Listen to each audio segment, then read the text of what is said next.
I'm here in Medjugorje and I'm with, what's your name? Sharon, Where are you from? from Glasgow. And you? Mary Where are you from? Dunblane. Wow, beautiful. And You're beautiful. when did you hear the first time about Medjugorje?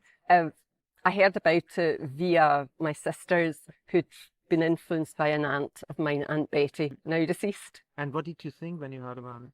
I was curious because my eldest sister had a huge conversion here, and yeah, I just wanted to find out what had happened and what was happening in this place. And for you? I heard about Medjugorje when I went to Dubrovnik for a holiday with my cousin. And the lady we were staying with talked about it. And when she talked about it, my cousin said that her parish was doing a pilgrimage. And then I was telling my cousin that we were in Dubrovnik, and she told me that she was going to Rome with her parish priest and that they were going to Medjugorje. And then Sharon had been on holiday and came back and said, I'm going to Medjugorje, I'm going by myself. By the end of the conversation, she said, We're coming together. please come with me. Did I say that? I said, you're very welcome. to come. Yeah, so I was to come with her.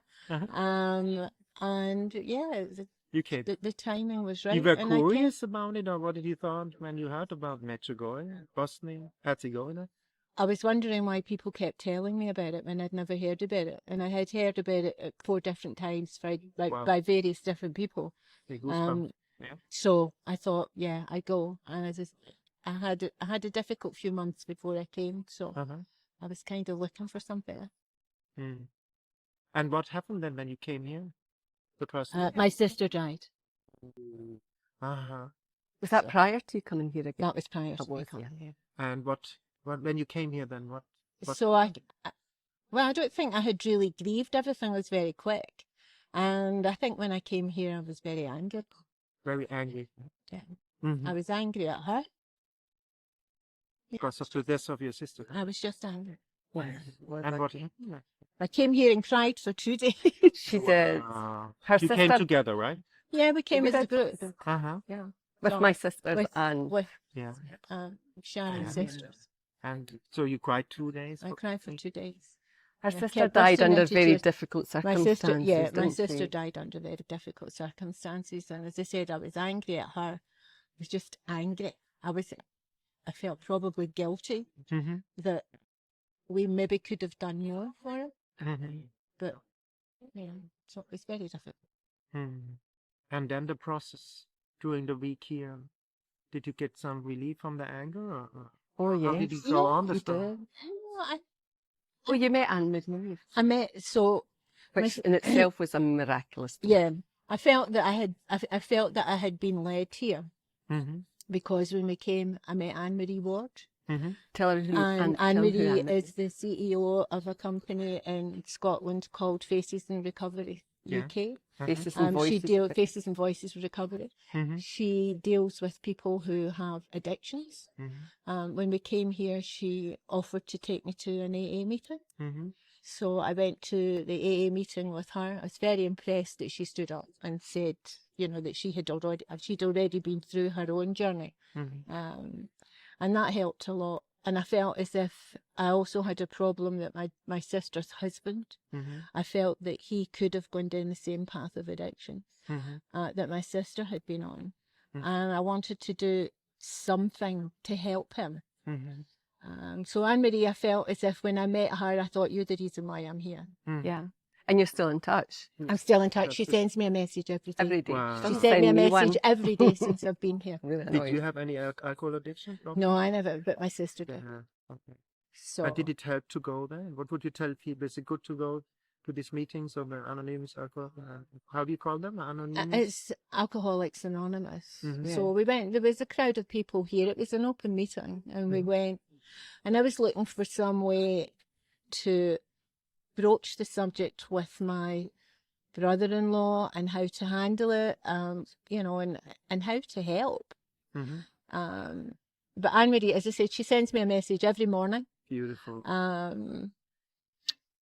It's helpful, no? It's encouraging. It's helpful, and I think one of the big things, because I can be a bit controlling, I know that, but I really didn't want to be pushing things with my I understood that as an alcoholic, my brother-in-law had to say he had a problem. He did tell me that he knew he had a problem, but he was trying to sort it. But I didn't think he could sort it himself. So it was quite difficult to broach the subject. So in some of the readings that Anne-Marie's telling, it tells you that you can't do that. You can't control, you can't be responsible. You know, you have to step back and be there. And she told me that she would help. Wow. So for me, that was... And she has helped. And she has helped a And lot. Faces and Voices of Recovery is about removing the stigma from addiction. And it's alcohol. And it's also about, I mean, she's very passionate about it, but it's also about treating the problem, not by substituting one addiction for another. You know, if you're a drug addict and they give you methadone, you become an addict to methadone. You paint over the wound. Yeah? So she's trying to push the Scottish government to put proper counselling and rehabilitation in place. How beautiful. So she's doing that. So it's been very helpful. And Sharon and I have been kind of there and, you know, been, I think, quite a big help to each other. We've been able to talk. And it was just, well, I'll let Sharon tell you about how we reconnected. Yeah, kind of that's forgotten. what I want to know now. Well, it was quite interesting. So at the time, I was in the middle of separating from my husband. And what I didn't know Mary at all. Didn't know her from Adam. And had set off, we were both hill walkers, and we'd set off individually. Well, me with another girl who incidentally had just separated from her husband and who was telling me constantly about her grief and everything. And I didn't know that I was about to divorce or separate even. But my husband, that particular morning, something had happened. I don't need to go into the details, but something had happened and I'd been up all night and I really didn't want to go hill walking. But just like today, it was a beautiful blue sky day. And he said, I'll drive you there. You have to go. I'll drive you there. So he drove me to the spot to meet my friend, and we took off. As I say, I hadn't met Mary before. I had no idea who she was. And I saw her coming out of I saw a girl, well, she's kind of stunning anyway, so she catches the eye. And she had come out of her car and she was making a beeline towards me, literally making a beeline. And she said, can I walk with you girls? And I said, sure. So we started to walk. And to this day, I call it my road to Emmaus moment because, well, we were walking along in a threesome. Mary was at the end, I was in the middle, and the other girl was here. Her name's Kathleen. Oh, she doesn't, well, she won't mind anyway. Kathleen was walking here, and Kathleen was going on and on and on about, as one does when one is separating or divorcing, it's the only thing that occupies the mind. And she was going on and on and on about her, you know, husband having left her and about the grief and everything. And I was so exhausted because I'd been up over all night. What I didn't know was that my husband was leaving me that day. He was emptying the house. And the reason he was so keen for me to go off on the hill walk was because he wanted me out of the house to facilitate that. So there I was, and she was saying this, and I thought to myself, oh, if only I could have a break from this. But then I just thought, well, it's good that, because you had mentioned that you'd been separated and divorced, and so I thought, well, it's quite good these two can talk together. So I kind of switched the configuration, and Mary was there in the middle speaking to Kathleen, and I zoned out. But there's certain things that she kept saying that drew me back in. So she said, oh, when I lived in France, well, I lived in France too, so he lived in France, and I was back in the conversation again. And there were a number of things she said that day that really, really stuck with me. And one of them was, you know, she'd been married for 25 years and it took her half of that time to fully recover. And I thought, wow. I had no idea I was about to go through the exact same process. Wow, she said. I thought 25 years. And then, you know, Kathleen sort of said, well, she thinks she'd been separated for 2.5 years at the time, and she said, well, I'm nowhere close to recovering. And I could see that. I mean, she wasn't eating, she wasn't sleeping, and you said you'd experienced the exact same. So I then went through the exact same process, a period of not being able to eat, sleep for, I think for the first two, function at all, for about 2.5, 3 years. So total breakdown, yeah. And then the recovery started very slowly. But I think her words stuck with me, which was, you know, it will take half the time that you were married. However, I did call it Road to Emmaus because I had a little, I don't like to make it sound like it was something miraculous, but when we came away from the hill walking and when I discovered that actually my husband had left, I had this vision of the three of us walking, and it was a hill walk, so it was a long road, and what and I'm not saying you're Jesus, but what I'm saying is that there was, on that walk with us, there was Jesus, and we just didn't know at the time. How beautiful! So that's kind of our story. And then 12 years later, yeah, I'm going for another walk. She's turning up to say, and life had changed then. Yeah. I was back living in the UK. I'm now recovered. And she's now recovered. She's coming. She came along in her car to tell the people that we were walking with that she couldn't go. And that was when she was driving past. So we lost we lost the connection. That's right. I forgot all about it. So we lost touch for how many years? About 5, 10? Okay. As long as that. We lost touch for about 10 years. And then I bizarrely moved into almost the same village as Mary, which is about 30 miles from where I lived previously. And I'd gone down to this hill walking group just to say, oh, I'm not going to make it to the hill walk. And she walked past and I said, hey, Mary O'Neill. Unbelievable. You were my road to Emmaus, that's what you told me. I said, you were my road to Emmaus moment. And you end up together in Medjugorje, you know? Yeah. Well, we're now still living close to each other, and we hill walk together all the time, don't we, Mary? With my dog Angus. Wow, beautiful. Who needs a mention. And what would you tell people like who are in the process of a divorce or separations? That it will take half the time. Well, that's what they say. It takes half the time that you were married to fully recover. To fully recover. But recovery can come, and it does come, because at the time I was almost suicidal. If you want, what does almost suicidal? I was I didn't want to live anymore for a very long period, for about 2 years. I did not want to live, and I couldn't see the point of the next day. In fact, the present day, every day. So I would just say, hang on in there. It will get better. That takes a long. It's the most. It's the most horrendous experience to go through. I mean, I remember when I actually thought, my mother was a very devout Catholic, and I always feel my mother was sitting on my shoulder saying, you get up off your knees, lady, you know. So my neighbours lived at the bottom of our garden, and they were we always had Christmas morning in our house, and then in the next day they always had a family party. And I was at the family party, had way too much to drink. Went down home, was in bed crying my eyes out. And my daughter actually phoned my neighbour and said, you need to come, I'm really worried about my mum. And at that point I thought, she thinks I'm going to commit suicide. Get up off your knees, lady. And I made they still talk about my recovery dinner. I made them roast chicken and Yorkshire puddings. And they knew that when they had that, the first time she could eat that was the first time I was cooking. I wasn't doing anything. I lived on tomato soup and jelly. Because I still had to work. I was working. When you're that anxious and depressed, the smell of food is can't eat it. Disgusting. I couldn't walk past a restaurant or it's horrible.